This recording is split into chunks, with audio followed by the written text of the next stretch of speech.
The following presentation is brought to you by Discovery Education, leading the world of digital and video learning. Discovery Education. Connect to a world of learning.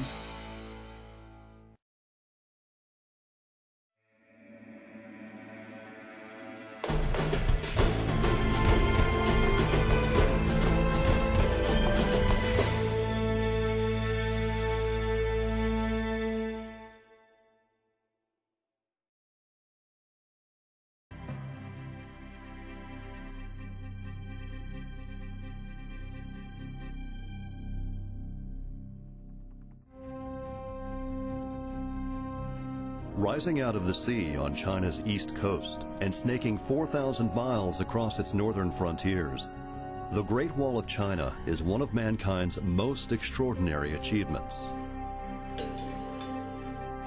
Originally, there wasn't one wall, but a series of separate ones, with a total length of more than 35,000 miles. End to end, they would stretch nearly 1.5 times around the planet. Construction of these walls began more than 2,000 years ago, under the country's first emperor, a ruthless tyrant after whom China was named, the Emperor Qin. The walls were constructed on the harshest terrain on Earth, over sheer mountain ridges, across unforgiving deserts, and to the very edges of the Chinese Empire. The emperors in Beijing had good reason to build these walls.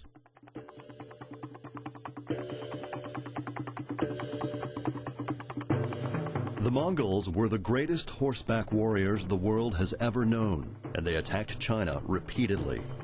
With the Mongols growing in strength and the attacks becoming more frequent, the Chinese realized that the original walls were not enough.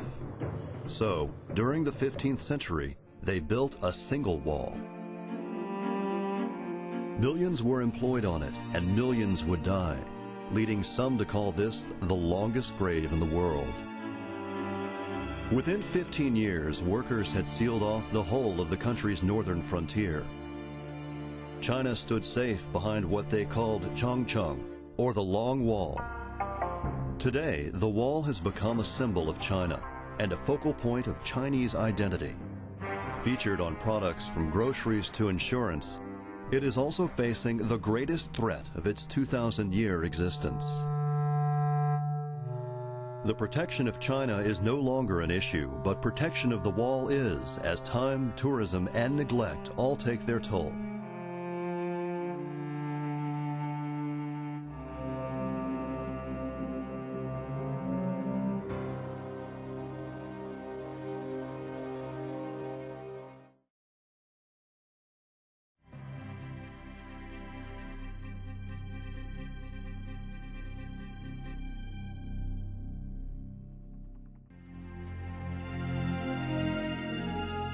Historically, the Chinese believed their country was at the center of the world. In fact, their name for China, Zhongguo, translates as Middle Kingdom. And at the very center of this kingdom was the Emperor's Palace, the Forbidden City. Built nearly 600 years ago, the Forbidden City covers an area of more than 2.5 million square feet. It took 100,000 artisans and 1 million workers just 14 years to complete this palace complex. But once the doors were shut, no ordinary mortal could ever enter its precincts again. Behind these walls was a world of extraordinary richness and opulence. In the Forbidden City, color was of great significance. Yellow indicated supreme power. The emperor's bedding and clothing were yellow, and the color was reserved exclusively for him. Even the roofs of his palaces were covered with yellow glazed tiles to symbolize his godly presence. Red was associated with prosperity and good luck. Many of the palaces and defensive walls were painted this auspicious color. One building that didn't have red walls was the library, since red also symbolized fire. Instead, the library was painted black, as this color corresponded to water. The Forbidden City is said to have 9,999 rooms, just short of the mythical 10,000 rooms of the palace in heaven. But this number also has significance in Chinese numerology. For the ancient Chinese, the number 9 represented the ultimate masculine and was symbolic of the emperor. The number can also be found in structures and designs all over the Forbidden City. Many of the rooftops have 9 mythical animals guarding the emperor, while studs on the palace's gates are arranged in 9 rows of 9 each. For 600 years, these gates remained shut to the outside world. Now that the palace is open to the public, 20,000 visitors a day from all over the world can discover for themselves these secrets of China's imperial past.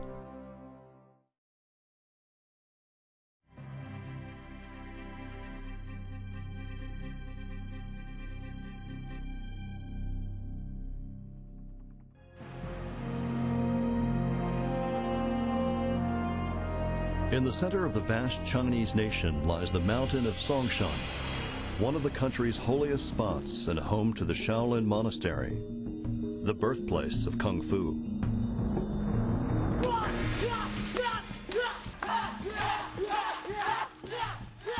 The Buddhist monks of Shaolin were pacifists who mastered a deadly art using kicks, weapons, and well-placed punches. They were able to kill a man with the palm of a hand.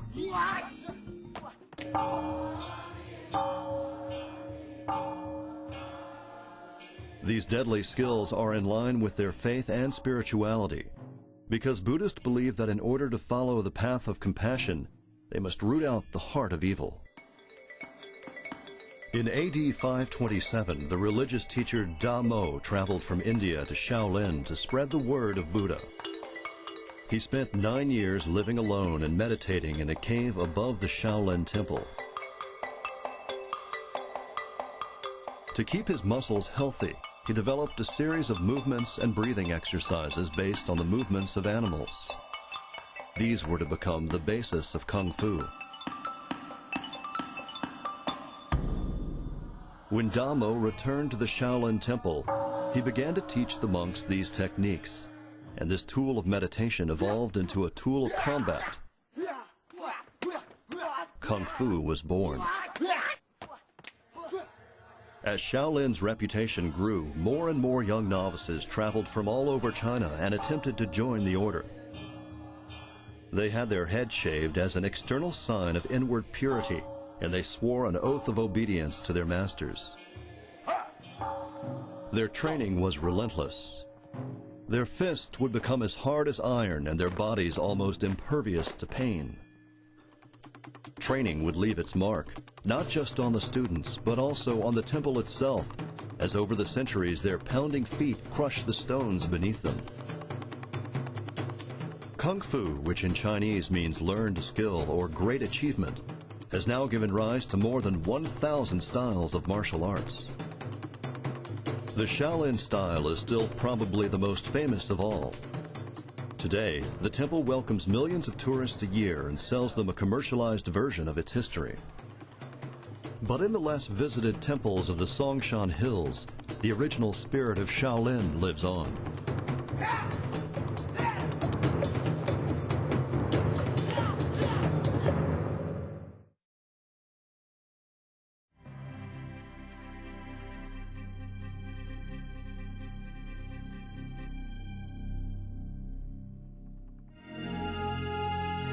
As the sun rises over the People's Republic of China, first light reveals a nation in the throes of tumultuous change. China is hurtling toward a future dream of economic prosperity and opportunity for each of its 1.3 billion citizens. But as the Chinese embrace this brave new world of progress, they also seek balance in traditions and beliefs hundreds or thousands of years old. Getting fit is a fairly modern idea in the West, but in China, they've been doing it for centuries.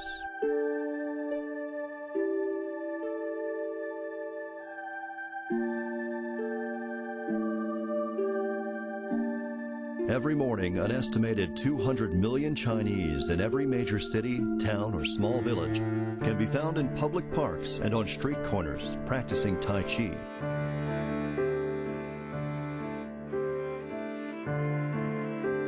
A soft or internal martial art, Tai Chi is thought to have developed from a similar root to the hard or external martial art of Kung Fu.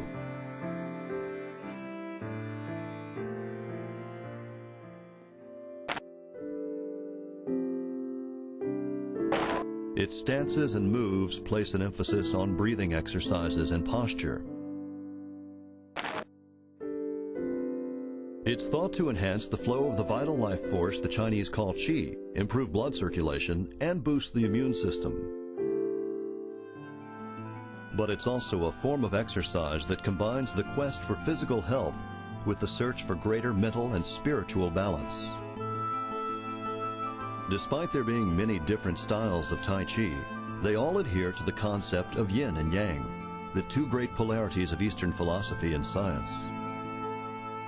Yin is cool, negative, and winter, while yang is warm, positive, and summer. The yin and yang are two halves of one great whole, and this is called the Tai Chi. This idea of balance between light and dark, strength and weakness, ancient and modern, has underpinned Chinese society for more than 1,000 years. And as China finds its feet on the world stage, this search for a perfect balance will become ever more important.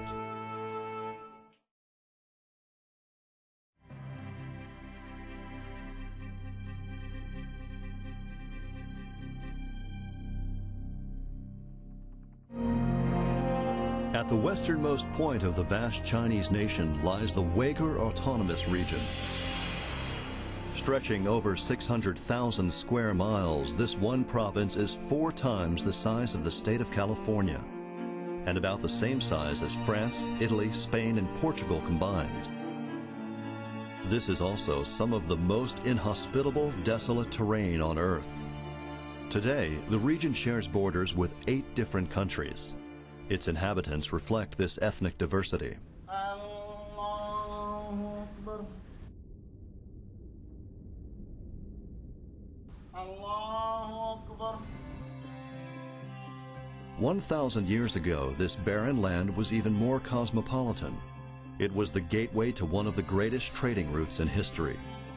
For this province lay at the very heart of the Silk Road. In the 2nd century before the birth of Christ, the Chinese created the world's first trade superhighway. Caravans of traders and animals transported cargoes of silks, jewels, and spices across China's vast deserts and perilous mountain ranges. Chinese silk was destined for the fashionable cities of Europe, where it was worth almost its weight in gold.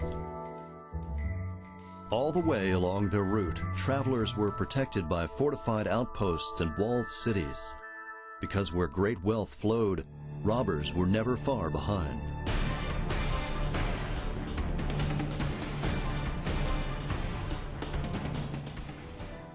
Booming trade along the Silk Road created some of the most cosmopolitan, forward-thinking, and wealthy cities in the world, none more so than Xi'an, which by the early 12th century boasted over 1 million inhabitants. But after trading with the rest of the world for hundreds of years, in the 17th century China closed itself off.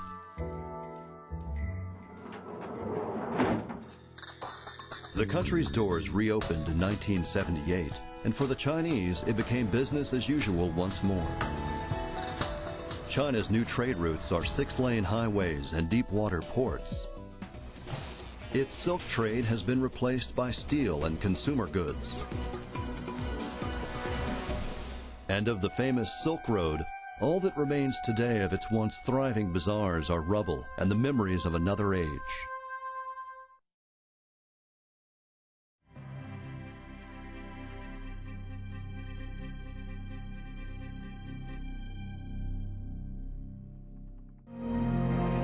All across this vast country, the Chinese New Year, also known as Spring Festival, is greeted by fireworks displays both great and small. One of the biggest is in the teeming city of Hong Kong, where tons of explosives are prepared for their release into the night air.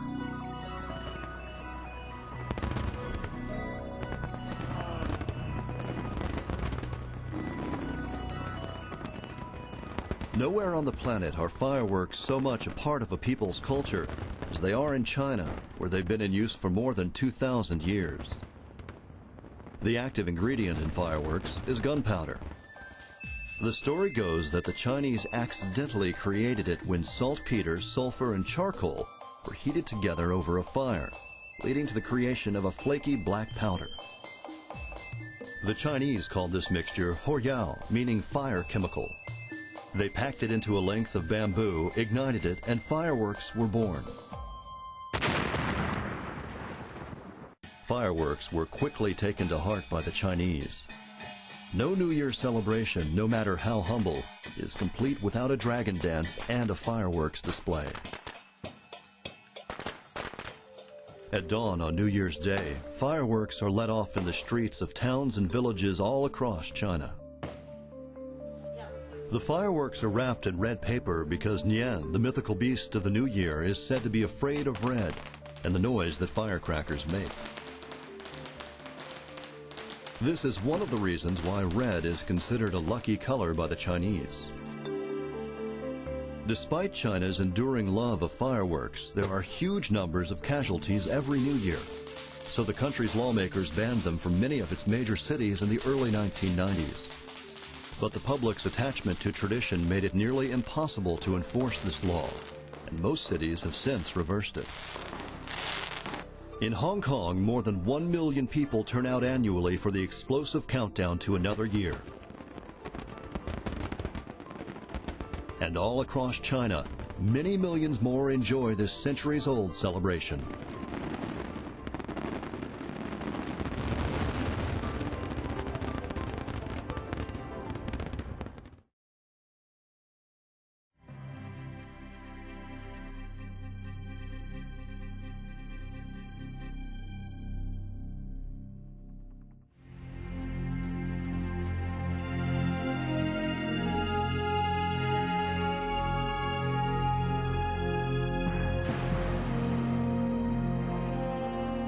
For the past century or so, it may have appeared that China has been trying to catch up to Western standards of science and technology. But if you take the longer view, if your perspective is not a few hundred, but a few thousand years, you'll realize that the Chinese have been quite innovative. The technology behind many inventions we take for granted today, including steel, gunpowder, and the compass, originated in China hundreds and sometimes 1,000 years before we discovered them in the West. But perhaps their most important contribution was in revolutionizing communications. In the 2nd century BC, they created something that would change the world and the way that we record it forever. 6 centuries before its appearance in the West, they invented paper. Using locally grown bamboo, they developed a system of mass production and could thus record information for posterity. During the Song dynasty, the Chinese would take another huge leap forward when rather than writing by hand, they invented printing. The first attempts were basic and used woodcuts, pieces of wood with pictures or letters carved in reverse. As simple as it was, this technique would go on to revolutionize the intellectual world. In the West, we're told that the first printed book was created by Gutenberg in the 15th century. In fact, by that time, the Chinese had been churning them out for over 700 years. In AD 812, the Chinese came up with printed paper money, or flying money as they called it. We may take it for granted now, but it wasn't until the 17th century that money started flying out of pockets in the West. It turns out that many Western inventions were not inventions at all, but borrowings from China. And it could be argued that the information age actually started there. From AD 600 to 1500, China was the most technologically advanced society on Earth. If we want to explain the blossoming of knowledge in the West, it always pays to look east.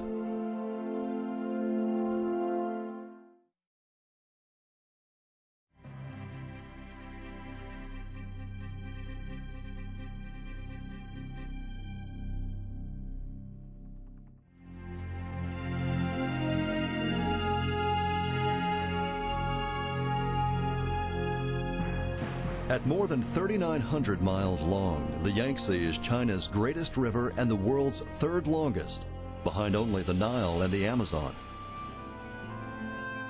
For thousands of years, it has been a major trade route and central to Chinese life. But for much of China's history, this river has also been responsible for destruction on a massive scale. In 1998, 300 million people were displaced by floodwaters from the Yangtze. The cost of repairs threatened the entire country's stability. But as they showed with the Great Wall, the Chinese have never been afraid of taking on huge projects to make their country safe. At the Three Gorges on the Yangtze, they have decided to try and tame this vast river once and for all behind a giant dam. In 1994, the engineers began blasting. In 12 months, they detonated more than 80,000 sticks of dynamite. Since then, more than 40,000 workers have toiled in continuous 24-hour shifts. Within just 10 years, they built China's new Great Wall. The Three Gorges Dam stands 610 feet high and 1.3 miles across. It's as wide as the Golden Gate Bridge is long and twice as high.